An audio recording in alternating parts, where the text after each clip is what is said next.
একজন ওল্ড প্লেয়ারের মুখ থেকে এই কথাটা তখনই বেরোয় যখন সে তার স্কিলকে হারিয়ে ফেলে।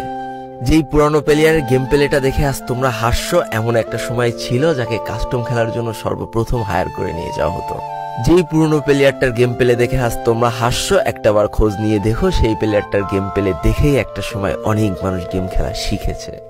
যেই ওল্ড প্লেয়ারটার খেলা দেখে আজ তোমরা তোমাদের গ্রুপে নিতেও লজ্জা পাচ্ছ, খোঁজ নিয়ে দেখো সেই ওল্ড প্লেয়ারটা কোনো একটা সময় কোনো একটা গিল্ডের লিডার বা অফিসার ছিল। যেই ওল্ড প্লেয়ারটা আজ তোমাদের রিভাইভ দিতে যেতে ভয় পাচ্ছে, মনে রেখো একটা সময় ছিল যখন এই প্লেয়ারটাই পুরো মাঠ একা ফাঁকা করে বুয়া নিয়ে আসতো। যেই নতুন প্লেয়ারগুলো শুধুমাত্র ডাইনামিক ডুয়োর সাথে গেম খেলার জন্য সারা রাত জাগো, তোমরা মনে রেখো যারা ওল্ড প্লেয়ার ছিল তারা সারা রাত খালি ট্রেনিং পিটাতো নিজেদের স্কিল ভালো করার জন্য। আমি জানি আজকের দিনের যারা অন ট্যাপ মারা প্লেয়ার তারা কখনোই ফিল করতে পারবে না যে বসে জুম করে উঠে হেডশট মারার মজাটা আসলে কি ছিল। আমি জানি যেসব ওল্ড প্লেয়াররা এই গেমের থেকে হারিয়ে গিয়েছে তারা এই গেমটাকে আজও ভালোবাসে। জীবনে এমন হাজারো ওল্ড প্লেয়ার আছে যাদের ফ্রি ফায়ারই ছিল জীবনে প্রথম রাত জাগার কারণ।